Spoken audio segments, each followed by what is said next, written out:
Bonjour à tous et à toutes et soyez les bienvenus. Je m'appelle Serge Poirier du groupe ABBA ou Alliance Biblique Bons Amis. Je vous invite aujourd'hui à visualiser cette étude concernant le 21 décembre 2012.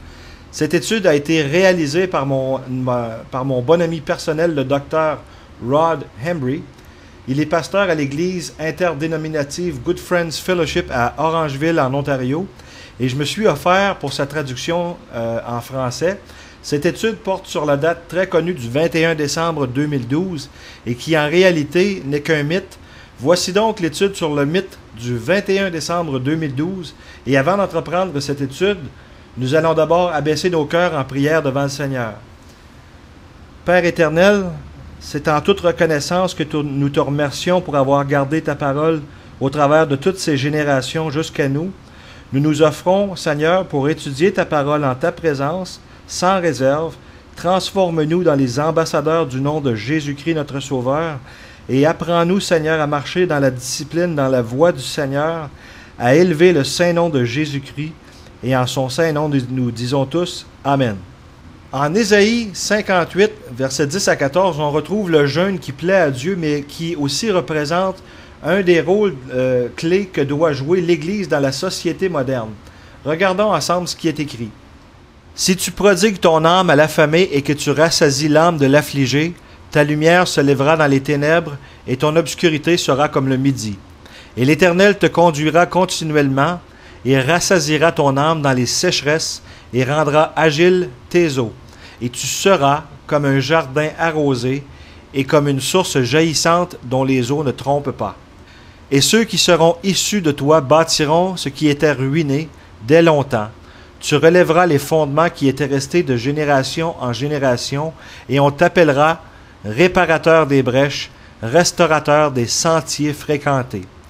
Si tu gardes ton pied de profaner le sabbat, de faire ton plaisir en mon saint jour, si tu appelles le sabbat tes délices et honorable le saint jour de l'Éternel, si tu l'honores en t'abstenant de suivre tes propres chemins, de chercher ton plaisir et de dire des paroles vaines, alors tu trouveras tes délices en l'Éternel, et je te ferai passer à cheval sur les lieux hauts de la terre, et je te nourrirai de l'héritage de Jacob ton père, car la bouche de l'Éternel a parlé. Nous avons aussi une admonition à écouter et à transmettre aux générations futures ce que nous avons reçu. Et au Deutéronome chapitre 6, versets 4 à 9, il est écrit: « Écoute, Israël, l'Éternel, notre Dieu, est un seul Éternel, et tu aimeras l'Éternel ton Dieu de tout ton cœur, et de toute ton âme, et de toute ta force. Et ces paroles que je te commande aujourd'hui seront sur ton cœur. Tu les inculqueras à tes fils, et tu en parleras quand tu seras assis dans ta maison, et quand tu marcheras par le chemin, et quand tu te coucheras, et quand tu te lèveras. Et tu les liras comme un signe sur ta main, et elles te seront pour frontaux entre les yeux. Et tu les écriras sur les poteaux de ta maison et sur tes portes. » Regardons maintenant un bref aperçu de ce que nous annonce la fin des temps selon les paroles de Jésus-Christ, la parole vivante, en Matthieu chapitre 24. Comme Jésus s'en allait au sortir du temple, ses disciples s'approchèrent pour lui en faire remarquer les constructions. Mais il leur dit: « Voyez-vous tout cela? Je vous le dis en vérité, il ne restera pas ici pierre sur pierre qui ne soit renversée. » Il s'assit sur la montagne des Oliviers, et les disciples vinrent en particulier lui faire cette question. « Dis-nous, quand cela arrivera-t-il et quel sera le signe de ton avènement et de la fin du monde? » Jésus leur répondit: « Prenez garde que personne ne vous séduise, car plusieurs viendront sous mon nom, disant, c'est moi qui suis le Christ, et ils séduiront beaucoup de gens. Vous entendrez parler de guerre et de bruit de guerre. Gardez-vous d'être troublés, car il faut que ces choses arrivent. Mais ce ne sera pas encore la fin.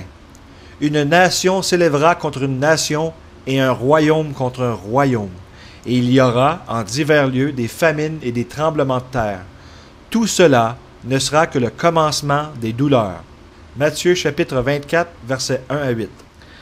Dans le monde spirituel invisible à l'homme, il y a ce qu'on appelle des démons, c'est-à-dire qu'il y a une activité démoniaque, et pour mieux comprendre ces forces maléfiques, il est parfois nécessaire et bon de savoir certaines choses et de comprendre certaines notions. Le mot démon est utilisé dans les traductions modernes. La traduction originale signifiait esprit mauvais.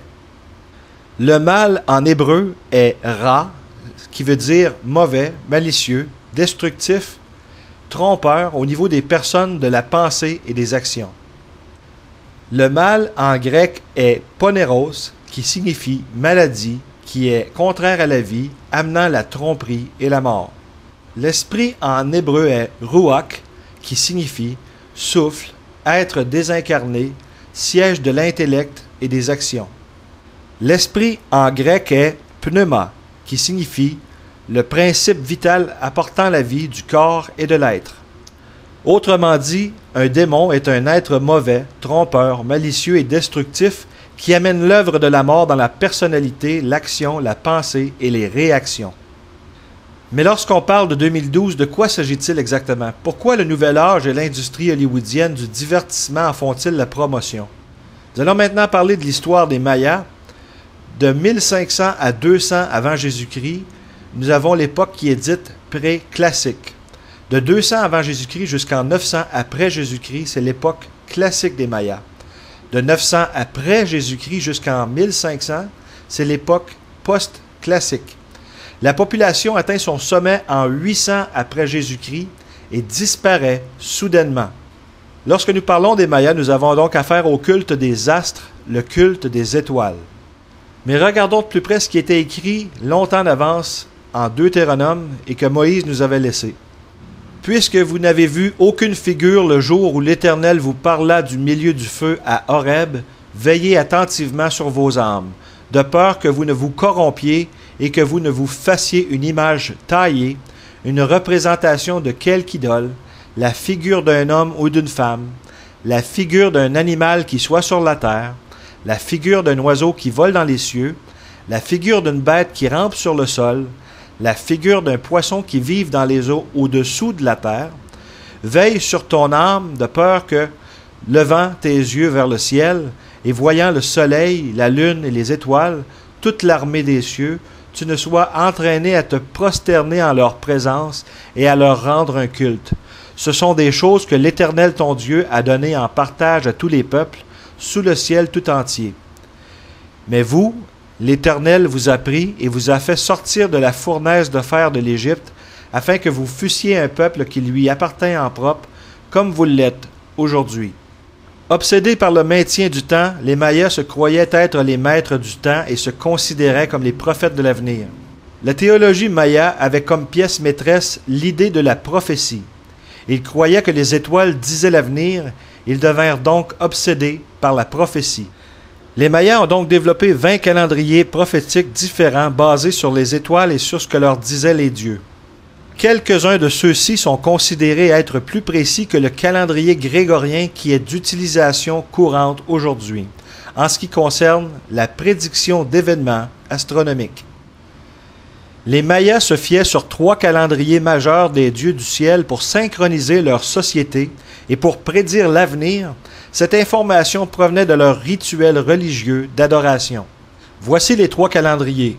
Le Ahab, ou calendrier solaire, le Tzolkin, au culte de Vénus, et le cycle long, ou de l'âge mondial, le calendrier de cycle de la prophétie des dieux.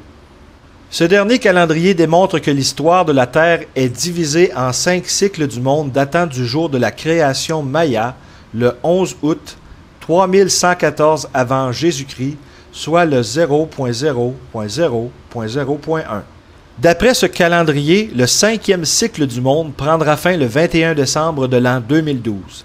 Ceci est appelé dernier jour, ou jour numéro 13.0.0.0.0. Pour plusieurs, ce qui rend le calendrier maya si crédible est la précision avec laquelle il prédit les événements astronomiques passés dans le système solaire. Il est fascinant de constater que Moïse avait averti Israël d'avance. S'il s'élève au milieu de toi un prophète ou un songeur qui t'annonce un signe ou un prodige, et qu'il y ait accomplissement du signe ou du prodige dont il t'a parlé en disant « Allons après d'autres dieux, des dieux que tu ne connais pas, et servons-les », Tu n'écouteras pas les paroles de ce prophète ou de ce songeur, car c'est l'Éternel, votre Dieu, qui vous met à l'épreuve pour savoir si vous aimez l'Éternel, votre Dieu, de tout votre cœur et de toute votre âme. Vous irez après l'Éternel, votre Dieu, et vous le craindrez, vous observerez ses commandements, vous obéirez à sa voix, vous le servirez, et vous vous attacherez à lui. Ce prophète ou ce songeur sera puni de mort car il a parlé de révolte contre l'Éternel votre Dieu qui vous a fait sortir du pays d'Égypte et vous a délivré de la maison de servitude. Et il a voulu te détourner de la voie dans laquelle l'Éternel ton Dieu t'a ordonné de marcher. Tu ôteras ainsi le mal du milieu de toi. Très peu de gens du Nouvel Âge oseront parler de la culture de la mort entourant la religion maya. C'est même l'un des secrets les mieux gardés de la religion maya et de ses pratiques de culte. Nous avons ici le sceptre du pouvoir pour contrôler le peuple, la saignée comme pratique d'adoration, le sacrifice d'êtres humains pour les dieux. Soudain, sans avertissement, aux environs de 800 après Jésus-Christ, la culture sophistiquée de 8 millions de personnes disparaît en laissant derrière elle des ruines tachées de sang. Avec tout leur calendrier de maîtres et leurs écrits prophétiques, ils furent incapables de prédire leur propre disparition. Il est intéressant de constater que la disparition de la civilisation maya ne fait pas partie des prédictions du calendrier maya. Il y avait donc une puissance plus grande et plus forte que leur bastion de démons qui a mis fin aux sacrifices humains. Et on n'a seulement qu'à lire la lettre aux Romains au chapitre 1 pour comprendre ce qui s'est passé. Mais que dit Jésus-Christ à propos de la fin du monde tel que nous le connaissons? À quoi ressemble la fin du monde? Qu'est-ce que nous dit Jésus? Matthieu 24, versets 1 à 2. Comme Jésus s'en allait au sortir du temple, ses disciples s'approchèrent pour lui en faire remarquer les constructions. Mais il leur dit, « Voyez-vous tout cela? Je vous le dis en vérité, il ne restera pas ici pierre sur pierre qui ne soit renversée. » Message pour l'Église, les principes de Jésus-Christ. Si nous essayons de relier le pouvoir du royaume de Dieu au monde matériel, nous allons nous égarer et nous aurons une incompréhension de qui est Jésus-Christ. En Matthieu 24, versets 3 à 5, « Il s'assit sur la montagne des Oliviers, et les disciples vinrent en particulier lui faire cette question. « Dis-nous, quand cela arrivera-t-il, et quel sera le signe de ton avènement et de la fin du monde? » Jésus leur répondit, « Prenez garde que personne ne vous séduise, car plusieurs viendront sous mon nom, disant, « C'est moi qui suis le Christ », et ils séduiront beaucoup de gens. » Première condition des temps, plusieurs dans l'Église seront absolument convaincus qu'ils suivent le Christ, mais seront absolument bernés. Première parole pour le sage. Dieu est à faire du nouveau. Le nouveau n'est pas toujours une bonne chose. Nous voulons voir Dieu faire la même chose à chaque génération. Faisons attention aux manifestations des choses nouvelles. Ne soyons pas hypnotisés spirituellement. Matthieu 24, verset 6. Vous entendrez parler de guerre et de bruit de guerre. Gardez-vous d'être troublés, car il faut que ces choses arrivent, mais ce ne sera pas encore la fin. Deuxième condition des temps, plusieurs dans le monde seront portés vers la guerre et les conflits. Attendons-nous à des guerres au sujet des ressources et du territoire. Deuxième parole pour le sage, Jésus nous commande de ne pas être troublés par sa volonté. Dieu commande à ses fidèles de réagir dans la foi et non dans la frayeur. Enseignons-le à nos enfants, soyons fidèles au lieu d'être des peureux.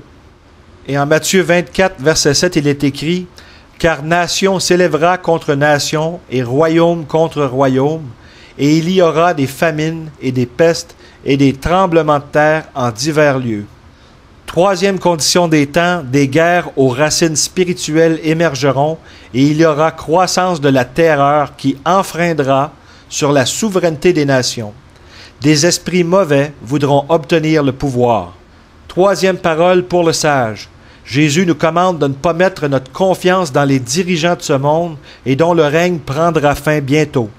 Veillez et priez, ces guerres spirituelles doivent être combattues sur nos genoux. Et en Matthieu 24, versets 7 à 8, « Une nation s'élèvera contre une nation et un royaume contre un royaume. Et il y aura en divers lieux des famines et des tremblements de terre. Tout cela ne sera que le commencement des douleurs. Quatrième condition des temps, famine, pandémie, secousses s'abattront comme une rage furieuse sur la population du monde entier. La mortalité sera élevée, il y aura rareté de nourriture et des fléaux.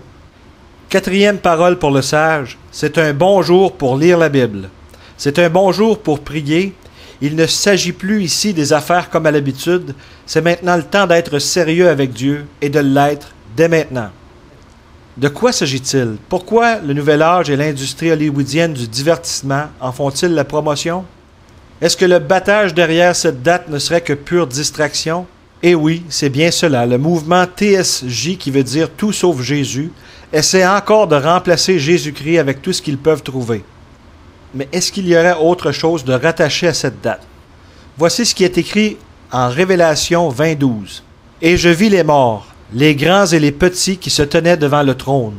Des livres furent ouverts, et un autre livre fut ouvert, celui qui est le livre de vie, et les morts furent jugés selon leurs œuvres, d'après ce qui était écrit dans ces livres. » Est-ce ici un indice?